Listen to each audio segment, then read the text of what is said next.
मेले में काफी टाइम थी घणा मेला था तक 4-5 ॾिठा। अच्छा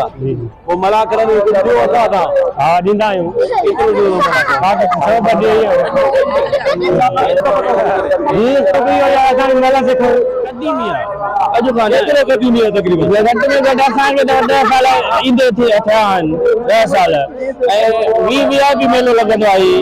जंहिंजो कोर्चो आहे केतिरा मेला थिया असां तकरीबन सभु मेला ॾिसंदा आहियूं पर हीउ मेलो वधीक असांखे मज़ो ॾींदो आहे। ये पंहिंजे शहर जो आहे ॻोठ जो आहे पंहिंजो आहे इन जे करे आवाम जेको आहे त असांजो हितां जो समाजड़ो आहे अलाह तव्हांखे ॾे मेलो फर्स्ट क्लास आहे।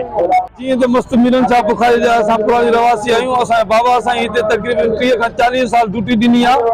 उन पुराणा धमाली ऐं साईं रहवासी हुयो जेको कराची खां वापस कंबर आयो त ही महले पेश आयो पीर जो इलाज घर पहुचण ते घर में कोहराम अची वियो। सुठो थिए तो वरी बि अपील असां खे कयूं था पिया असां पुराणा धमाली आहियूं असां बाबा साईं वटि असां बाबा साईं हींअर पीरसन थी वियो आहे असां हुनजी पोयां असां ड्यूटी ॾींदा था अचूं पिया। घणा साल थिया आहिनि ड्यूटी इन उर्स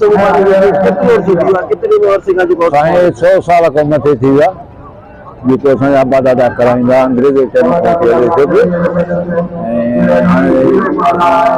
अली खान मीर अली खान सरबरा ऐं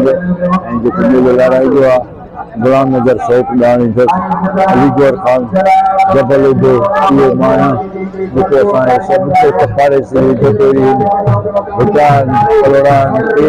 सभु असां तावन करे मेलो लाराईंदा मुबारक मल्हाईंदा आहियूं। सिंध पहलवान ईंदा आहिनि पंजाब खां असांखे सरहद खां सिंध जा पहलवान आहिनि इहे सभु हिते मुलाक़ात कंदा आहिनि। रात रंग हलंदो आहे सूफ़ी राग हलंदो आहे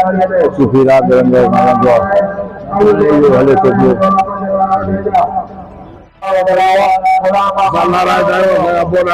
पियो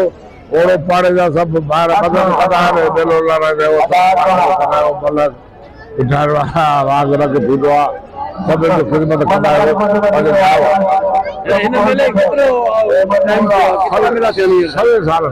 सवे साल थींदो आयो आहे। गुलाब सर जतोई पुराणा सरकारी ऐवान